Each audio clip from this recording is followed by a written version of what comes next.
আসসালামু আলাইকুম। আশা করি সবাই ভালো আছেন। আমরা আলহামদুলিল্লাহ ভালো আছি। প্রতিবারের মতো আজকে আবার ঘুরতে বেরোলাম। আজকে আমরা আছি দুবাই ফ্রেমে, যেটা হচ্ছে মোস্ট অফ পপুলার এবং সবাই ঘুরতে আসে। আমরাও চলে আসলাম, দুবাইতে আসছি। দুবাই ফ্রেমে তো অবশ্যই আসতে হবে, তাই আমার সাথেও আছে আমার ভাই পাপ্পু ভাইকে নিয়ে চলে আসলাম। আজকে সকাল থেকে ঘুরতেছি আমরা, আসলে সকাল থেকে ঘুরতেছি, ওইগুলো আর ভিডিও করি নাই। আচ্ছা, এখন দুবাই ফ্রেমে আসলাম, তো শুরু করলাম আমাদের ভিডিও। আমরা ঘুরে ঘুরে দেখব ভিতরটা, দুবাই ফ্রেম থেকে পুরো এরিয়াটা দেখব এবং আপনাদেরকেও দেখাবো। এবং পাপ্পু ভাই কিছু কথা বলবেন। পাপ্পু ভাই। অবশ্যই থ্যাংক ইউ উজ্জ্বল। প্রত্যেক দিনের মতোই তুমি সময় দিচ্ছ আমাকে। আজকেও সকাল থেকে বের হয়েছি আমরা, আজকে অনেকগুলো প্লেস ঘুরলাম, ভালো লাগছে, খারাপ লাগে নাই। যেটা হচ্ছে ফার্স্টে গেলাম আমরা পামজুমাইরাতে, পামজুমাইরা ঘুরে আসলাম। তারপরে গেলাম ফিউচার মিউজিয়ামটা ভালো লাগছে, যদিও আমরা টিকিট পাই নাই, ভিতরে এন্ট্রি করতে পারি নাই। এটা একটা দেখি, ট্রাই করবো নেক্সট। তারপরে আমরা ভিতরে অনেকগুলা স্পট ঘুরলাম, ঘুরে এখন আমরা আসছি দুবাই ফ্রেম। এটা উপরে ওঠার ইচ্ছা আছে, দেখি এখন যাই কি কতটুকু করা যায়, আর আমরা যেতে পারি। আমরা মিউজিয়াম অফ ফিউচার ঢুকতে পারি নাই, কারণ ওইটাতে ঢুকতে হলে আগেতেই টিকিট নিতে হয়, অনলাইন থেকে আগেই টিকিট নিতে হয়। এর আগে আমি আসছিলাম, ওই সময় টিকিট নিয়েছিলাম, কিন্তু পাপ্পু ভাই বলছিল না পাওয়া যাবে। ওই দিন ট্রাই করছিলাম, দেখা গেছে না ইনস্ট্যান্ট টিকিট পাওয়া যায়, কিন্তু আজকে আসলে দুঃখজনক বিষয় পাওয়া যাচ্ছে না। ম্যাক্সিমাম টাইমে ইনস্ট্যান্ট টিকিট পাওয়া যায় না, কিছু কিছু সময় পাওয়া যায়। তাই আজকে আমাদের আর ওই ফিউচার মিউজিয়ামে যাওয়া হলো না, তাই আমরা চলে আসলাম দুবাই ফ্রেমে ইনস্ট্যান্ট টিকিট পাওয়া যায়। আপনারাও আসলে দুবাই ফ্রেমে ইনস্ট্যান্ট টিকিট কাটতে পারবেন। আর যারা যারা ফিউচার মিউজিয়ামে যেতে চান তারা আগে থেকে টিকিট কেটে নেবেন, অনলাইনে টিকিট কেটে নেবেন। হেড আউট যে একটা অ্যাপস আছে অথবা ওয়েবসাইট আছে, ওইখান থেকে টিকিট কেটে নিতে পারেন। তো চলুন।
আমরা এই মুহূর্তে আছি দুবাই ফ্রেমের টপ থেকে আমরা ভিউ দেখতেছি।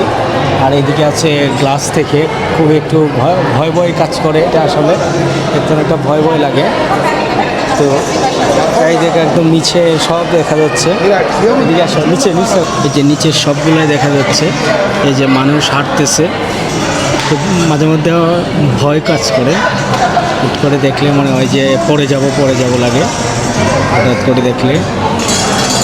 এই দেখুন, একদম নিচের সব কিছু দেখা যাচ্ছে, গাড়ি, মানুষ সবই দেখা যাচ্ছে। হঠাৎ একটু ভয় কাজ করে, পড়ে যায় এরকম পড়ে যাওয়ার সম্ভাবনা, পড়ে যাওয়ার ভয় থাকে। আমার বাইক না, সে ক্লাসে নামতে পারে না, এখানে ভয় কাজ করে।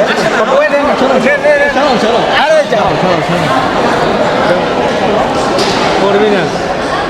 এই যে ভাইগনা ভয় পাচ্ছে, পাপ্পু ভাই ওকে নিয়ে যাচ্ছে। তো ভয় পাও কেন তুমি? ভাইগনা অনেক ভয় পায়, সে ক্লাসের উপরে আসে না। আমি হাঁটতেছি, ভালোই লাগতেছে, আমি পাপ্পু ভাই হাঁটতেছি।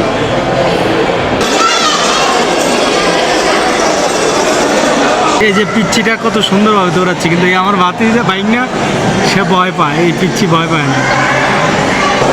আমরা আসলে অপেক্ষা করতেছি, সন্ধ্যা নামতেছে, আমরা বিকালে আসছি। বিকালের দিকে আসলে একটাই উপকার, সেটা হচ্ছে বিকাল মানে দিনেরটাও পাওয়া যায়, দিনের ভিউটাও দেখা যায়, আস্তে আস্তে সন্ধ্যা হচ্ছে এবং রাতের ভিউটাও নিতে পারবো।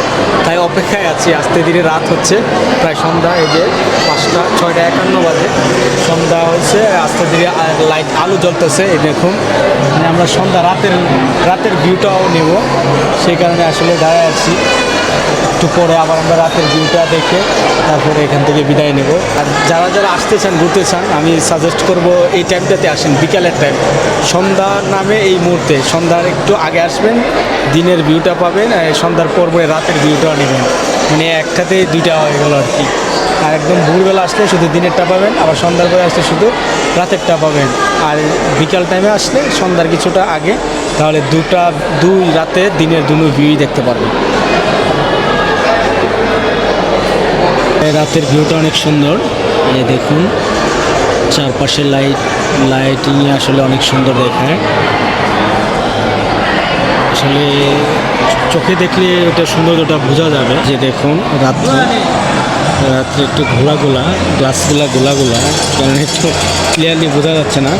এই যে লাইটিংগুলো দেখানো ট্রাই করতেছি, স্ক্র্যাচ কারণে আসলে একটু গোলাগুলা দেখা যাচ্ছে, ক্লিয়ার দেখা যাচ্ছে না।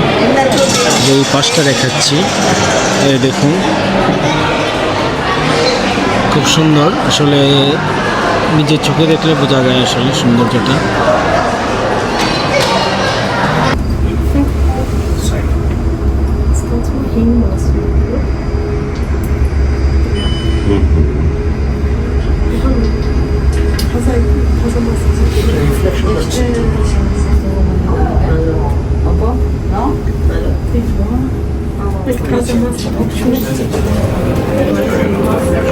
Mission of 50 year from now. It will start again after 2 minutes. Thank you so much. Move to forward.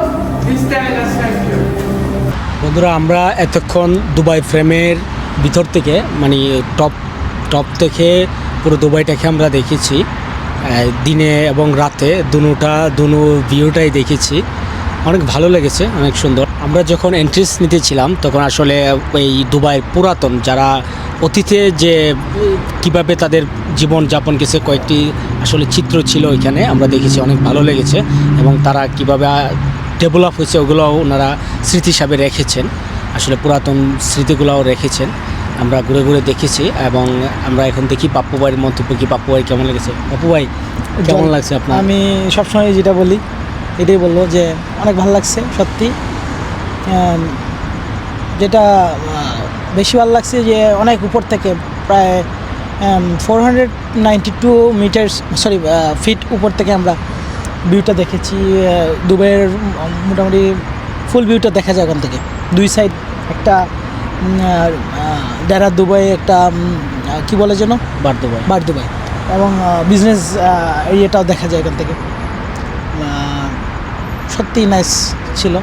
আমরা যেহেতু বিকেলে ঢুকেছিলাম, দিনের আলোর থেকেও মানে দিনের আলোতে দুবাই কেমন, প্লাস সন্ধ্যা পরে রাত্রের এই ডার্কনেসের মধ্যে কেমন দুবাই দেখতে, ওটাও আমরা দেখেছি। খুব ভালো লাগছে সত্যি, এটা অনেক সুন্দর জার্নি ছিল। থ্যাংক ইউ তোমাকে সময় দেওয়ার জন্য। আসলে আমরা অনেক ক্লান্ত, কারণ সকাল থেকে এই পর্যন্ত টানা ঘুরতেই আছি। আরও মনে হচ্ছে আরও একটু যাব, পাপ্পু ভাইয়ের মামা আছে ওনার সাথে দেখা করব। দেখা করার পরে আবার বুর্জ খলিফাতে যাওয়ার প্ল্যান আছে। বুর্জ খলিফা যাওয়ার পরে আমরা আলাইনে ব্যাক করব। এখন যাব ওনার মামার কাছে, ওইখানে যে আসলে আমাদের একটু এনার্জিরও দরকার, আমরা নাস্তা করব। তো নাস্তা করার পরে আবার আমরা চলে আসব বুর্জ খলিফা। দেখি বুর্জ খলিফা যাওয়ার সম্ভাবনা আছে 80%। দেখি তারপর আমাদের শরীরে এনার্জি কতটুকু দেয়, কারণ পাপ্পু ভাই আর 2 দিন আছে, শুক্রবারে রাত্রে ওনার ফ্লাইট, সে কারণে একটু বেশি জার্নি করতেছি। তো সবাই ভালো থাকুন, সুস্থ থাকুন, ইনশাল্লাহ দেখা হবে আমার নেক্সট কোনো ভিডিওতে।